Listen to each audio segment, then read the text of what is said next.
While we haven't seen a whole lot of the starters for the Chicago Bears, I feel Shane Waldron has already kind of shown how he's changing the offense for the Chicago Bears and upping the standard of that offense. On today's episode, we're going to talk a little bit about the importance of Shane Waldron and what he's bringing to the Chicago Bears team.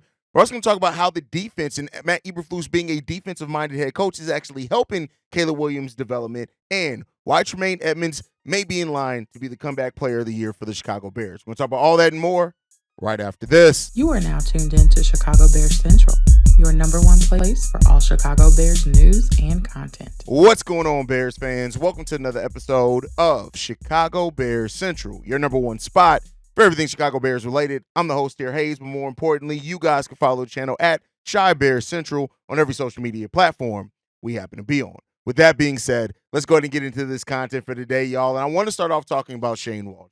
When the Bears revamped their offensive staff, we all expected and wanted to see a more not only dynamic offense, but just an offense that better utilizes the skill set of the players that we have here. I can't stress enough how I'm not saying that the Bears would have had the best offense in the world or anything last year, but how stagnant the Bears' play calling was already aided it made it easier for defenses to defend an offense that was going through its own struggles. And while so far this preseason, and in preseason, you're never going to see the full playbook, right? They're going to maintain that. So that's the first thing that I want to say. Even with Shane Waldron and the limited amount that he's gone into his playbook so far, we can already tell the difference between what this team is going to look like under Shane Waldron versus what it looked like under Luke Getsy, right? They're not going to pull out. We've talked very heavily here about how even like they could be saving a surprise in how good Romo Dunze is, and it's going to be in that slot for it. And also on top of it, like we haven't seen a lot of our starters, which kind of started this off by saying, but even taking those things away, those qualifiers away. So first, it's preseason. You're not going to see all of every wrinkle of an offense in preseason, regardless of who it is. The Bears could be an established team that could be on their fifth year of going on playoff runs. You're still not going to see the full playbook in preseason. You're just not going to. On top of that, with how dynamic and some of the players that we have not seen on here, we haven't really seen Rome. We haven't really seen DeAndre Swift. I trust that this team is holding in some surprises for us when it comes to how dynamic this offense is going to be. And then on top of it, listen, you don't want to injure your players. So you're not out there running a lot over the middle and things like that and kind of the more experimental plays. But overall, the Bears are showing a lot. When you look at it, when the Bears brought in this offense, right, and going to a West Coast style offense, the Shanahan hybrid offense, whatever you want to call it, the fact of the matter is that they went out and got the weapons that they needed. Getting the tight end in Gerald Everett to add to Cole Kmet, getting Keenan Allen here, having that wide receiver core that you're going to have on top of that. At the end of the day, we've seen a lot of how the Bears are going to use even the tight end as pseudo wide receivers in this receiving game, right? You've seen that. You've seen how Shane Waldron uses the play calling to set up plays later on in drives and in possessions that we just didn't see. There's a lot more confidence that this team seems like it has as well in Shane Waldron. When you look at how many pieces of this team are new and the confidence in the way that we're running the system so far. You talked about Colin Johnson, in that first preseason game, even though he didn't play in preseason game 2, right? Talked about how comfortable Brett Rippon looked out there in understanding this offense. Caleb Williams picked up on that in his first game and how comfortable he looked in being decisive out there. The offensive line looking better. These aren't things that are happenstance. These are things by design and how this system is helping the Chicago Bears develop, and also how Shane Waldron has built this system around the strengths and what you have, the talent that you have on this team. That's going to help Caleb. That's going to help Rome. That's going to help DJ Moore. That's going to help Swift. That's going to help everybody in here. And the running game, the run-pass balance of the Chicago Bears team so far, even in the game, where the winds were high, things like that, you can tell that this is going to be a team that feels comfortable doing either. And why that's important is that if you do have an advantage in the air, we're going to air it out a little bit more. If you have an advantage on the ground and you're killing it, we're going to have the depth there as well to go after it and continually attack with having 3 running backs in this offense. Again, Roschon Johnson got to show a little bit more. I like Roschon as a player. He just has to show a little bit more at the NFL level, not get the concussion, right? But overall, the talent that we have here in Chicago Bears uniforms is different. And the confidence, the way that when you look at how Luke Getsy used screenplays versus even we ran screenplays. Matter of fact, one of Justin Fields' biggest plays, Justin Fields, one of Caleb Williams' biggest plays in that game was a screenplay. But it's how you set up the screenplay. It wasn't just the fact that Luke Getsy called a bunch of screens or that he used screenplays. Is that he was so repetitive with calling screenplays that it made it so easy for the defense to predict what the Chicago Bears were going to do. We talked about it heavily last season. It was the first game of the season, and an opposing defender said, hey, yeah, we knew they were going to run it. They ran it 3 times earlier. As soon as they lined up, we knew what they were going to do. You're not going to have that as much here with the Chicago Bears team. Are they going to have their favorite plays that teams start learning to identify? Yes, but you're not going to have it. Definitely not that early into the season. Definitely not with these weapons that we have here between flipping sides, flipping players, flipping personnel. What Shane Waldron has already shown, I think, with the groundwork here, and that's all we've seen so far, is the groundwork. You can tell this Bears offense is going to be different, and that's what we need.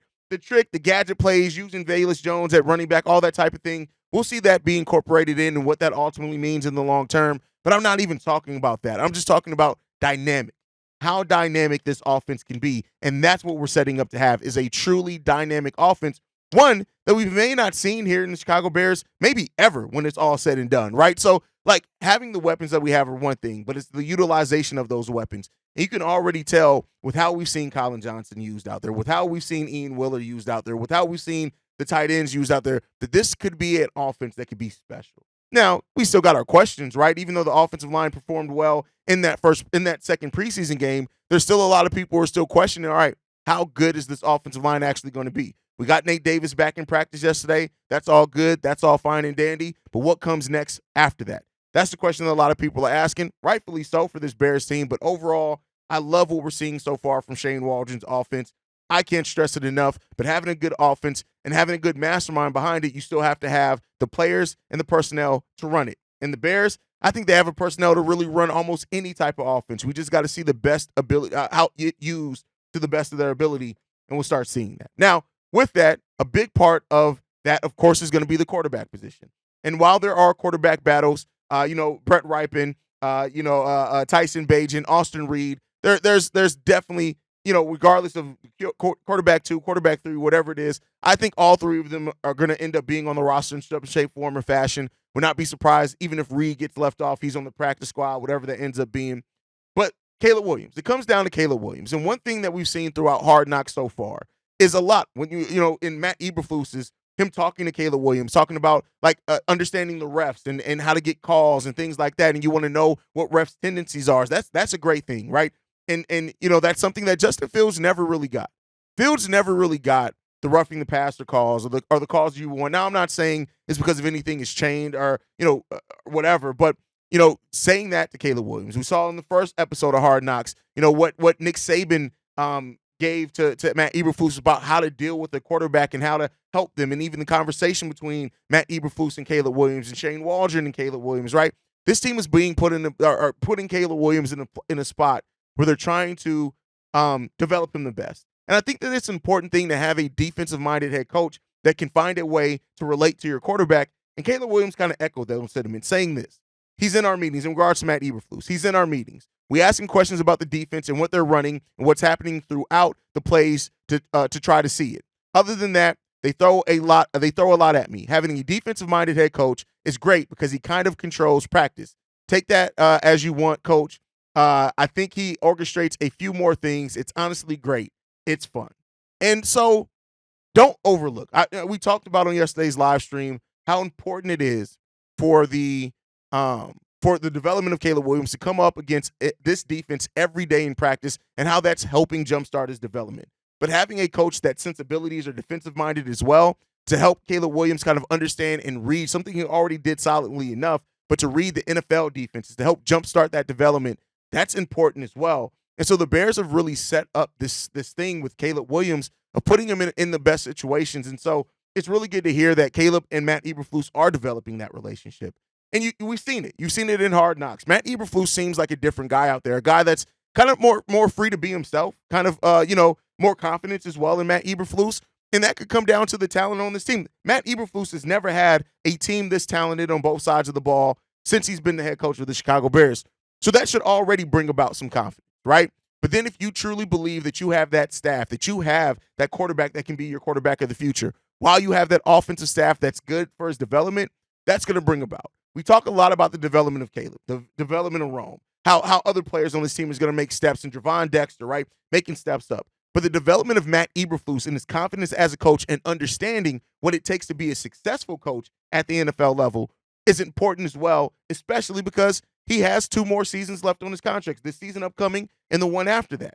And of course, we would like to think that this team is going to be so good, and the development that we saw the defense do under Matt Eberflus, and now with the better offensive staff, hey, if this ends up being the coaching staff that we have for the next handful of years, cool. But you got to win. That's what it comes down to. And you're seeing Matt Eberflus. I think that the confidence that this team has in this building is legit. Now, confidence can be some false confidence at times as well, right? I want to be clear on that. But there's a lot when it comes down to it that it just seems different. And Caleb Williams appreciating and even saying the second time in a row how much fun he's having out there is good, because you want to have fun. Because I tell you what, once the regular season starts, it's not going to be as fun if you're losing, right? So, but going through the process, learning your team, having fun with your teammates, that's one thing that Hard Knocks is really doing, is humanizing this Bears team a lot for things that we don't know. Like in this past episode, seeing Keenan Allen and DJ Moore's families, those type of thing. The glizzy flavored ice cream is weird. That's strange. That's a very strange thing. But outside of that, it was a fun episode. And so Caleb's development, man, right along with everybody else, is really great to see. And I hope that continues. But with that said, we definitely have a battle. And one of the things in Hard Knocks, the storyline that they pick is Velus Jones and Ian Wheeler. Learned a lot about Ian Wheeler in that last episode, as far as him, having being a doctor. He's planning on being a doctor, but he's going to see what it works out for him in the NFL. The guy's clearly a smart running back. And the thing that's a difference, and I know that Velus has his fans, which I just learned probably a week or so ago, that there are a contingent of Bears fans that really hope that Velus, because of the skill set that he has, that he ends up working out. But like I've said before, he got passed up in the wide receiver room. Velus, at best, is probably the 6th wide receiver. That's why he's working out with the running backs. And in the running back room, I'm sorry, he's just not as good of a running back as what Ian Wheeler is. And we keep talking about the potential of Velus Jones being this dynamic player, this positionless Cordero Patterson type player, but he's not shown to be that in reality. And so, listen, I don't hate Velus Jones. I don't want to see anybody fail, but I want to see my team put in the best position. And right now, Ian Wheeler has looked much better than Velus Jones, in my opinion. Yes, Velus got his touchdown. I'm happy for Velus. Hopefully that builds some confidence. But we keep hearing this thing of, if you just get the ball in Velus Jones' hands, he can be special. Well, shit, I'm waiting to see it. And he's getting the ball in his hands and running back. And I'm sorry, yeah, he had a touchdown. Nothing about that looked special to me. Now, I'm not saying Ian Wheeler necessarily looks special either, if that's the barrier that we're using. But as a running back, he looked much better to me. And so, hopefully, Velus finds his path and finds his role, whether that be whether that's with the Chicago Bears or not. I hope that he does find it. But that, like I said, that avenue, that lane for him to make this team, it's continually getting shorter, and shorter. And I do think that Ryan Poles, he drafted him in the 3rd round, that he has some hope that Velus is going to figure it out. And, Ryan Poles has that attachment to some players. I'm not going to knock him for it. But at the end of the day, I ain't seen shit yet. And I know some Bears fans have, and I hope that I'm wrong on this one and y'all right. I hope so. But at the end of the day, I do think that looking out for over these next 2 preseason games, how Velus, how Ian Wheeler, how many snaps they get, how much they play, that's going to be fun and exciting to see, because it's definitely going to be a storyline in Hard Knocks, and we'll see how it continues. Now, before we get into the mailbag, which I got one voicemail from Darius that I want to play, I want to talk about Tremaine Edmunds here for a second. Tremaine Edmunds is a player that Bears fans, I feel like a large part of Bears fans, talk about Tremaine Edmunds' season last year as if it was this huge disappointment. And I've never viewed it that way. I think Tremaine Edmunds had a really good season. You look at him playing 15 games, 113 tackles, 69 of those being solo, 1 fumble forced on top of that. 4 interceptions Tremaine Edmunds had as well last year, 7 passes deflected, right? That's the 3rd highest of his NFL career, tied for the 3rd highest that he had in his NFL career. Now, I do think there were some aspects of Tremaine Edmunds' season that wasn't the best, right? Like he coming in and having a 90 coverage grade per Football Focus in this last year with the Bills. Now, he's never necessarily been consistently great in coverage, but he was coming in being better in coverage and growing in that area. And so while the pre-FF grade isn't everything that you want to take away from it, so far in training camp, we've heard that Tremaine Edmunds has been pretty active in picking off Caleb Williams, getting passes deflected. So this could be a comeback year of sorts for Tremaine Edmunds. For those Bears fans that were disappointed by Tremaine Edmunds' first year with the Chicago Bears, I think people are going to be quite surprised by how he can come into this. Keep in mind, Tremaine Edmunds is still extremely young, 26 years old. Even though he is now going into his 7th year in the NFL, he's 26 years old. And he has so much football left ahead of him to play. But I think that when you look at it, his numbers were right aligned with what he's done, right? 121 tackles is the most he's had in his NFL career. He had 113 and missed 2 games last season. I think Tremaine Edmunds had a solid enough year, but if we're talking about somebody who could be a comeback player of sorts for the Chicago Bears on that defensive side of the ball, to me, Tremaine Edmunds has to be that guy because people talk about him like he's disappointed. So if you're unfamiliar or you were disappointed by Tremaine Edmunds' first year, I think he's going to show a lot of signs of, or he's going to surprise a lot of people, and those signs have been there so far in training camp as well. That this could be a big season for Tremaine Edmunds, and I hope that's the case. I really hope that that's the case because this linebacking core, I talk a lot about the secondary. I do think the Bears could have one of the best secondaries in the game of football next year, but this linebacking core as well. This linebacking core has dogs. Everybody, TJ Edwards, Tremaine Edmunds, Jack Sanborn, Micah Baskerville trying to make a case for himself, right? Noah Sewell, I just need to see him get healthy, but you got dogs in this linebacking core. And don't let this linebacking core go unnoticed or underappreciated because I tell you what, this is going to be a core that I think is going to put a lot of running backs on their ass, especially if you get to that second level of the defense. It's going to be tough on you. And yeah, we'll see what comes about for this, man. But I really, really like Tremaine Edmunds. I liked the season last year. And I think for the ones that, like I said, were disappointed, he's going to show you something this year. But with that said, we got a lot of voicemails that I want to get into, start breaking some of that up. This first voicemail, the only one that we have, is from Darius. What's going on, man? Old Darius from Dallas here. Just looking at this old Bills game, man, and I'll say this, man. Caleb is going to be special. I just feel like he's going to be special. The throws that I'm seeing that this kid is making, man, and his improvising, and he's not a gunslinger where like some Brett Favre shit where he's just throwing in the triple coverage. He's actually making smart decisions. He's taking his check downs when he needs to. The kid had 95 yards in the first quarter. I feel like a full game, he probably would have maybe had 300 the way that he was cooking. He's definitely going to break that rookie record this year. I feel confident in go ahead and saying that. And I also, really like how, what's his name? Matt Pryor, I believe is that right guard that's filling in for Nate Davis. That kid is looking good at that right guard spot, man. I like what I'm seeing out of him. He's a big old boy. He probably got to be at least 6'5". I like having height and weight in the middle like that. And he's holding up in pass coverage and run coverage. I think Matt Pryor might be a sleeper that we weren't thinking about. We automatically assumed it was Ryan Bates that was going to take that spot. Maybe Matt Pryor's got to throw his hat in the ring and see what he's got to do over the next couple games of the preseason. And then lastly, that motherfucking Jalen Jones got some ball skills. I think his name's Jalen Jones, but the number 21. That kid has instincts. He's gonna be one of them cornerbacks, kind of like Kyle Fuller when we had him, where he might not have a lot of interceptions, but he can get pass breakups like a son of a bitch. He's always where he needs to be, right in that wide receiver's hip pocket. I love what I'm seeing out of Jones.